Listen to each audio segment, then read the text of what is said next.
어떤 청년이 트럭에서 파는 귤을 5,000원치를 사고 10,000원을 냈습니다. 근데 과일 파는 아저씨가 1,000원짜리 5장을 거슬러 줘야 하는데 6장을 주는 것입니다. 그래서 그 청년은 아저씨가 돈을 잘못 준 것을 눈치채기 전에 눈썹이 휘날리도록 집으로 뛰어갔습니다. 그리고 집에 도착한 청년이 가만히 생각해 보니 귤을 안 들고 왔습니다.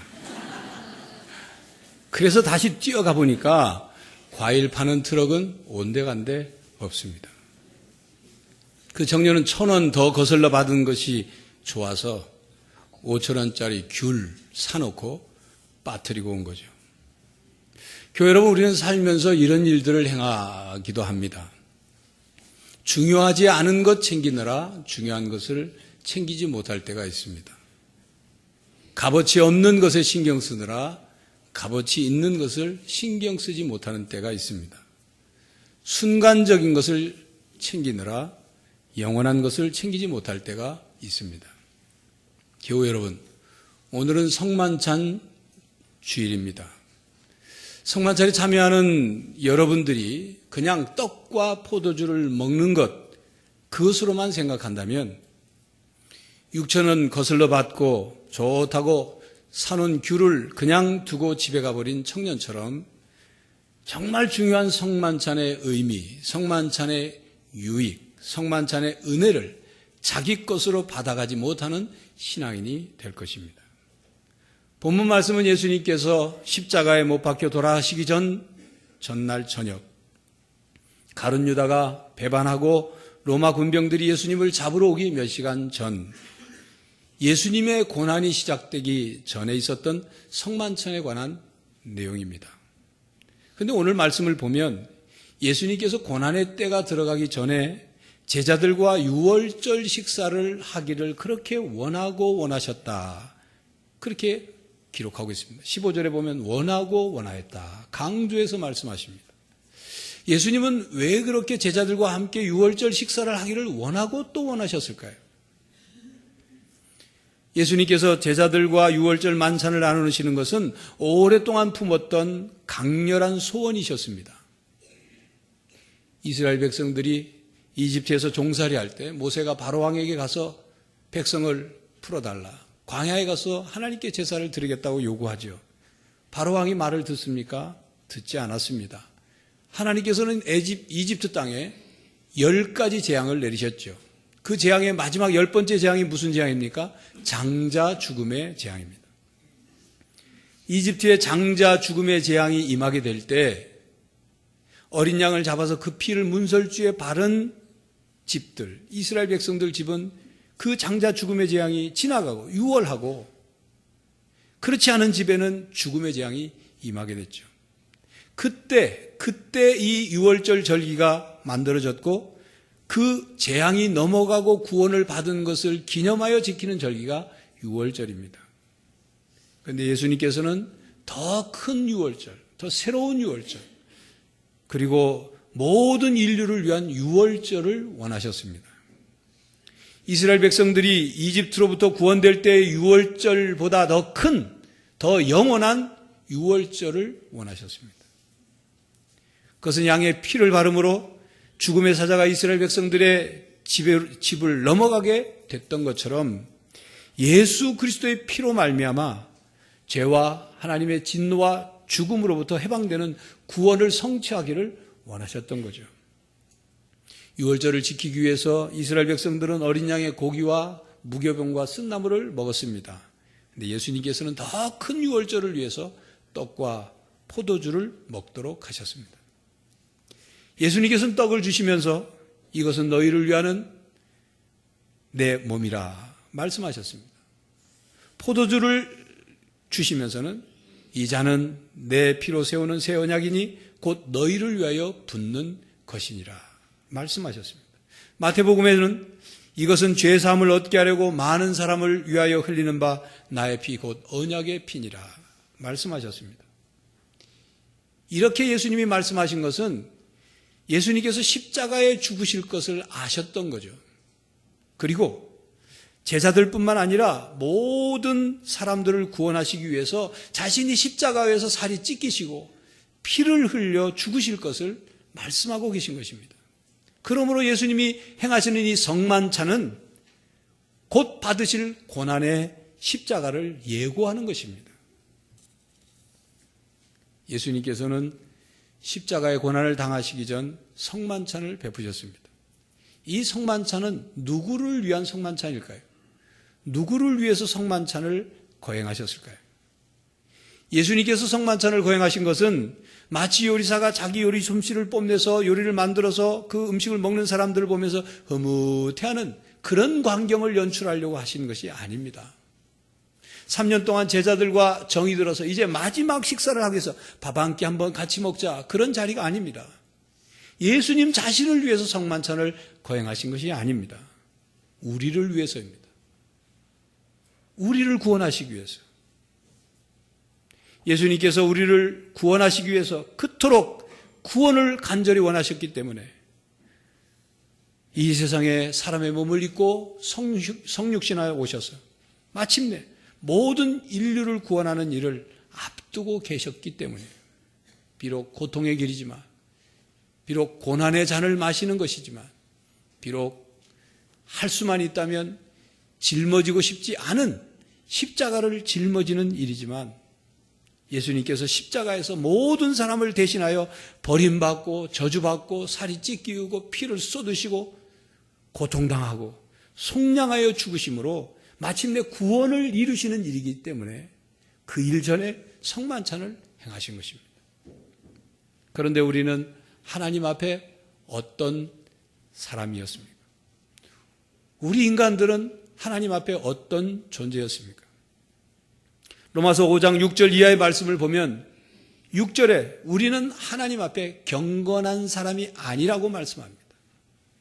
8절에 보면 우리는 죄인이었다고 말씀합니다. 10절에 보면 우리는 하나님과 원수되었던 자라고 말씀합니다. 그런 우리를 위해서 우리가 아직 연약할 때 기약대로 그리스도께서 경건하지 않은 자를 위하여 죽으셨도다. 의인을 위하여 죽는 자가 쉽지 않고 선인을 위하여 용감히 죽는 자가 혹 있거니와, 우리가 아직 죄인 되었을 때 그리스도께서 우리를 위하여 죽으심으로 하나님께서 우리에 대한 자기의 사랑을 확증하셨느니라. 로마서 5장 6절에서 8절까지 이렇게 말씀합니다. 우리는 의인도 아니요 선인도 아니요 경건한 사람도 아니요 온전한 사람도 아닙니다. 지혜로운 사람도 아니요 강한 능력 있는 사람도 아닙니다. 정결한 사람도 아닙니다. 거룩한 사람은 더더욱 아닙니다. 그런 우리를 사랑하셔서 살과 피를 내어주시며 생명을 얻게 하시려고 십자가에 죽으셨습니다. 그리고 죄와 죽음의 권세를 이기셨습니다. 부활하셨습니다. 누구든지 이를 믿는 자마다 구원을 얻고 영생을 얻게 되었습니다. 여러분, 그 사랑을 아십니까?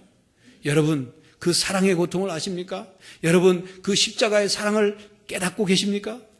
하나님 아버지가 성자 예수님을 죽여서라도 이 세상을 구원하시고자 하시는 그 사랑을 깨닫는다면, 그 사랑을 믿는다면 성찬에 참여하는 우리의 마음에도 그 사랑이 담겨야 합니다. 사랑의 마음으로 참여해야 합니다. 예수님께서 여리고로 들어가셨을 때 예수님을 보려고 돌무화과 나무 위에 세리장 삭개오가 올라갔죠. 올라간 그를 보고 예수님께서 삭개오 이름을 어떻게 하셨는지 삭개오 이름을 부르시면서 내려오라고, 내가 너희 집에 가겠다고. 그래서 예수님을 모시고 삭개오가 집으로 갔습니다. 아마도 삭개오가 예수님을 위해서 정성껏 음식을 준비했겠죠. 그리고 예수님과 마주 앉아 식사하는 그 식탁이 어떤 식탁이었겠습니까? 사랑 가득한 식탁이었겠죠. 자기의 이름을 불러주시고 자기와 같은 죄인에게 관심을 가져주시고 자기의 집에도 오셔서 함께 식사하시는 예수님 앞에서 삭개오는 분명히 회개와 기쁨과 행복한 눈물을 흘리며 식사를 했을 것입니다. 아버지의 유산을 미리 챙겨서 먼 나라로 가서 허랑방탕하고 그 재산을 다 날려 돌아온 그 아들을 기다리던 아버지가 아들을 목욕시키고 옷을 갈아입히고 그리고 살찐 소를 잡아 잔치를 벌였습니다. 그 잔치가 벌어진 그 식탁에 앉은 이 둘째 아들이 어떤 식사를 했을까요? 아마 철딱서니 없이 그냥 아무것도 아무런 일도 없었던 듯이 희희낙낙하고 그렇게 식사를 했을까요? 그 크신 아버지의 사랑의 식탁을 받아 앉은 그 둘째 아들은 아마도 감격과 회개와 기쁨의 눈물을 흘리며 식사를 했을 것입니다. 그러므로 우리는 성찬에 참여하며 그리스도의 떡을 먹고 그리스도의 잔을 마실 때마다 세상을 죽기까지 사랑하셨던 그 사랑을 깨닫고 느껴야 합니다. 그리고 그 성찬 앞에 나는 하나님에게 사랑받는 존재라는 사실을 깨닫고 매우 하나님 앞에 소중한 가치가 있는 존재라는 사실을 인정을 해야 합니다. 성찬 속에 담긴 우리를 향하신 예수님의 애타는 사랑의 그 심정을 나누어 받을 수 있어야 합니다. 감격이 있고 회개와 기쁨의 눈물이 있어야 합니다. 그리고 그리스도께서 다시 오실 때까지 그 사랑을 누리고 나누고 증거하며 사는 여러분들이 되시기를 바랍니다. 성만찬은 우리를 위한 예수님의 구원의 은혜의 선물입니다. 우리가 성만찬에 참여하는 것은 예수님의 구원에 참여하는 것입니다. 예수님의 구원을 믿음으로 받아들이고 우리가 구원받은 사람으로서 감격을 누리는 시간이 성만찬 시간이에요. 성만찬은 우리를 위한 예수님의 구원의 은혜의 선물이요, 그것이 곧 표요인입니다. 영어로는 사인이고 우리말로는 도장과 똑같은 거예요. 종교개혁자 칼빈은 1545년 자신이 작성한 제네바 요리문답에서 성례에 대해서 이렇게 설명했습니다. 세례와 성찬은 우리를 향한 하나님의 자비에 관한 외적 증거이며 이 증거는 가시적인 표로서 영적 은혜를 표상하여 우리 마음에 하나님의 약속들을 인침으로 이에 대한 진리가 좀 더 잘 확증되게 한다. 조금 더 풀어서 설명하면 우리가 참여하는 이 성찬은 그 성찬 속에 우리를 향한 하나님의 자비가 담겨져 있고 그것이 겉으로 드러난 표이고 눈으로 볼 수 있는 증거다 그 말이에요. 그래서 이 성찬에 참여하면서 끊임없이 성찬 속에 담겨져 있는 영적 은혜를 우리가 받아 누릴 뿐만 아니라 성찬에 참여할 때 하나님의 약속이 우리의 가슴 속에 우리 마음 속에 도장을 찍는 것처럼 그 도장을 찍어서 주님의 진리가 우리 안에 더 확실하게 드러난다 그 말씀입니다. 그래서 그 후에 웨스트민스터 신앙고백서에는 좀 더 단순하게 이 내용을 이렇게 한 줄로 요약해서 표현했습니다. 성례는 은혜 언약의 표와 인이다. 성찬은 하나님의 구원의 은혜의 표입니다. 언약의 표입니다. 언약의 증거입니다. 여러분, 언약의 표란 노아 홍수 후의 무지개와 같은 그런 것입니다. 노아의 시대에 죄가 너무나도 많아서 하나님이 더 이상 참으실 수가 없었죠. 그래서 홍수로 심판하시겠다고 작정을 하시고 노아에게 방주를 짓게 하셨습니다. 노아가 120년 동안 방주를 산꼭대기 위에 짓고 방주를 다 만들었을 때 하나님께서 동물 암수 한 쌍씩 다 방주에 넣어라. 그대로 순종을 합니다. 방주의 문을 닫자 비가 내리기 시작하는데 40주야가 비가 끊이지 않고 내리는 거죠. 온 세상이 물바다가 돼서 홍수로 심판의 사건이 벌어진 겁니다. 40주야를 비가 내린 후에 온 세상이 홍수로 심판을 받은 뒤에 물이 점점 빠져서 이제 땅이 드러났을 때 방주에서 내린 노아는 하나님 앞에 번제를 드리죠. 그때 하나님이 노아를 찾아오셔서 언약하십니다. 그리고 언약의 표로 무지개를 보여주셔요. 그러면서 하나님께서 하신 말씀이 이 무지개를 볼 때마다 내가 다시는 물로 세상을 심판하지 않는다는 이 언약을 기억해라. 노아는 무지개를 볼 때마다 하나님과의 한 언약을 기억하고 하나님이 반드시 언약을 지키신다는 사실을 무지개를 통해서 확인하는 것이죠.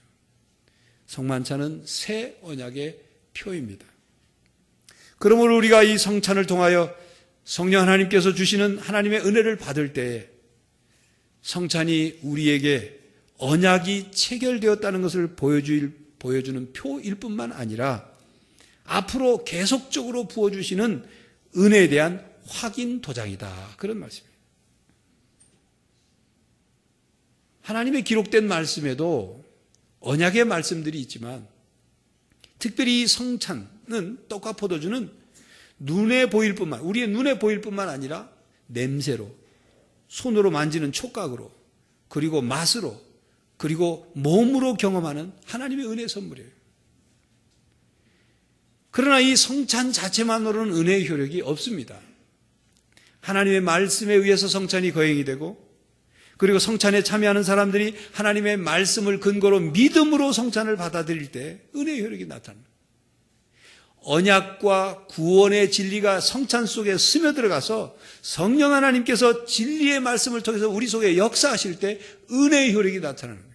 그 은혜의 효력이란 우리를 새롭게 하는 거예요. 우리를 치유합니다. 우리를 하나 되게 합니다. 성찬에 참여하는 모든 이들을 하나 되게 하는 거예요.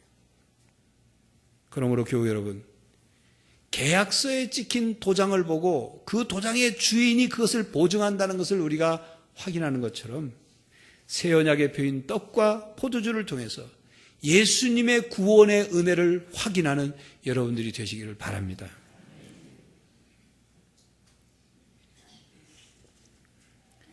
예수님께서 제정하신 성만찬에는 떡과 포도주가 사용됩니다. 떡과 포도주는, 떡은 그냥 떡이고 포도주는 그냥 포도주만의 의미가 아닙니다. 많은 상징의 의미가 담겨져 있어요. 상징이란 무엇입니까? 올림픽 경기가 벌어져서 우리나라 선수가 좋은 성적을 거두고 시상대에서 메달을 겁니다. 그 메달을 따면 우리나라 국기가 개양되고 애국가가 울려 퍼집니다. 그러면 그 시상대에 선 선수들이 국기와 애국가 소리를 듣고 따라 부르면서 눈물을 흘리죠. 그 모습을 본 전 국민들이 감동하고 감격하고 함께 울컥합니다. 왜 그렇습니까? 태극기와 애국가, 우리나라를 상징하기 때문이죠. 떡과 포도주는 상징입니다. 예수님께서는 항상 지상의 것으로 천상의 것을 보여주셨습니다. 현실의 것으로 미래의 것을 보여주셨습니다. 그리고 땅의 것으로 신령한 세계의 것을 보여주셨습니다. 예수님께서 말씀하신 모든 비유에 등장하는 소재가 다 그렇습니다. 작은 겨자씨 가지고 하나님 나라의 비밀을 말씀하셨죠. 들의 백합부가 공중에 나는 새를 통하여 하나님이 온 세상을 창조하시고 돌보시고 사랑하시는 하나님이심을 말씀하셨습니다. 그 예수님께서 자신을 하늘로부터 주는 생명의 떡이라고 말씀하셨어요. 영원한 생명의 떡이라 비유하셨어요. 여러분, 떡은 생명과 연관되어 있습니다. 우리나라 성경에는 떡으로 번역했지만 외국 성경에는 빵으로도 번역했죠. 떡, 빵, 밥, 의미상으로 같은 의미인데 그래서 생명을 유지하는데 꼭 필요한 거죠. 예수님께서는 떡으로 자신의 몸을 상징케 하셨고 붉은 포도주로 자신의 붉은 피를 상징케 하셨습니다. 피는 곧 생명이기에 예수님의 피가 세상 죄를 지고 가시는 어린 양의 피가 되어서 우리에게 영원한 생명을 주십니다. 그러므로 우리는 이 떡과 포도주를 받아 먹고 마심으로 예수님의 생명을 받아들이는 의미가 있는 거예요. 그래서 예수님과 하나 되는 거죠.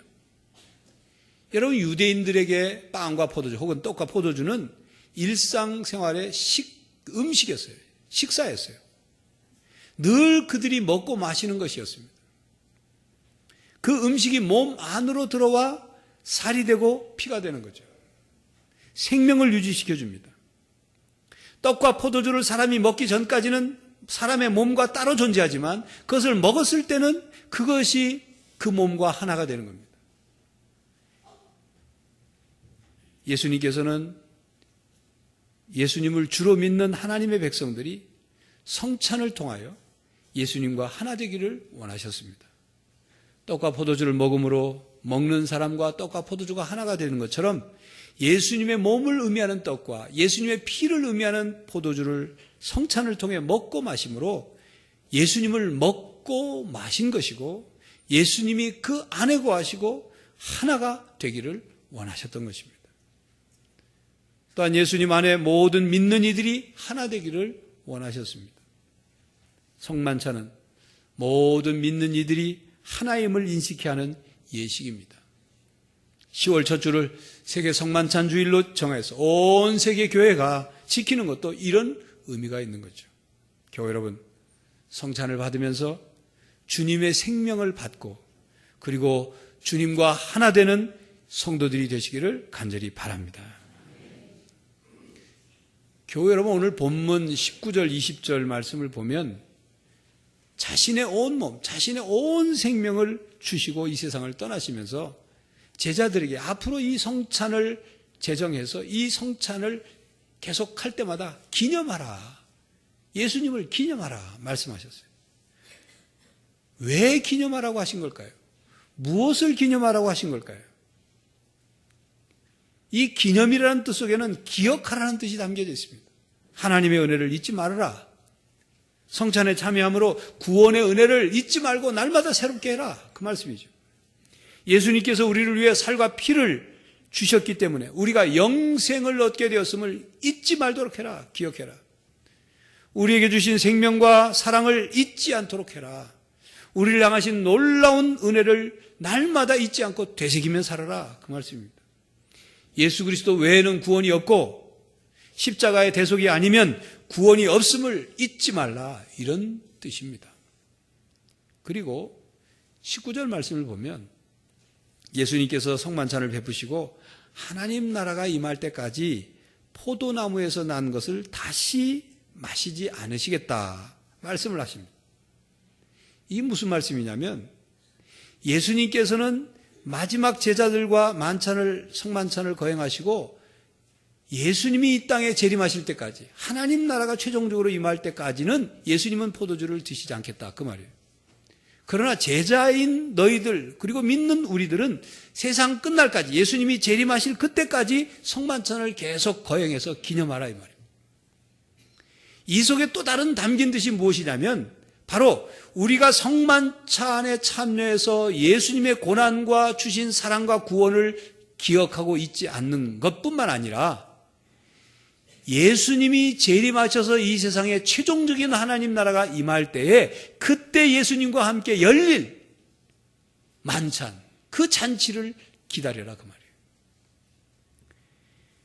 우리는 성찬을 참여할 때 예수님의 고난과 십자가와 구원과 은혜와 언약만을 기억할 것이 아니라 우리가 죽은 뒤에 이 세상 끝날에 하나님 나라가 열릴 때 그 하나님 나라에서 열릴 만찬을 기억해라, 그 말이에요.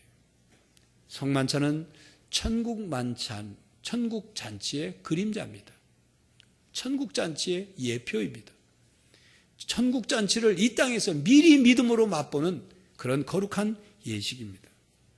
그러므로 이 예식에 참여하는 사람들은 자신이 하나님의 자녀라는 사실을 확신하고 하나님의 천국 백성임을 다시 한번 확신하고, 그리고 이 세상에 종말이 오고 새하늘과 새 땅이 열리면 그곳에서 믿음의 선한 싸움을 싸우고 승리한 성도들이 모두 예수님 앞에 모여 앉아 거룩하고 신령한 만찬에 참여하게 될 것을 확신해야 하는 것입니다.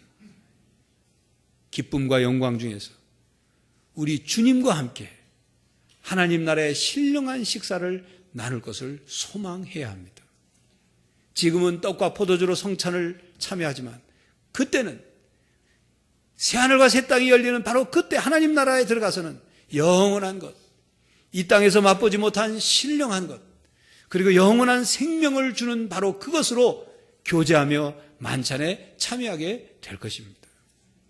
그러므로 우리는 성찬에 참여하면서 이미 이 땅에 임한 하나님 나라와 그리고 장차 올 하나님 나라에 대한 소망을 가슴속에 품고 하나님 나라에서 벌어질 천국 잔치를 미리 경험하는 시간을 가지고 있는 것입니다. 교회 여러분, 성찬에 참여하는 여러분들의 자세가 바르게 준비되어야 이 성찬의 은혜가 넘치는 것입니다. 성령 하나님이 임재하시는 것입니다. 성만찬의 은혜가 풍성한 우리의 삶을 더욱 풍성하게 만드는 것입니다. 성만찬에 참여하는 성도 여러분이 이 성만찬을 통하여 풍성한 은혜를 깨닫고 그 받은 은혜를 가지고 세상 속에서 힘있게 살아가는 성도들이 되시기를 간절히 바랍니다. 기도하겠습니다. 하나님, 세상 살기가, 인생을 살아가기가 힘들고 어렵고 고통스럽습니다. 그러나 그것을 이기고 극복할 수 있는 은혜가 저희들에게 필요한데 성찬을 통하여 사랑의 은혜를 베풀어 주시고 구원의 은혜를 베풀어 주시고 성찬을 통하여 우리와 함께 하시는 은혜를 감사드립니다. 언제나 주님께서 주시는 은혜를 통하여 이 땅의 삶을 살아가게 하여 주시옵시고 날마다 그 은혜로 승리하며 살게 하여 주시옵소서. 예수 그리스도의 이름으로 기도하옵나이다. 아멘.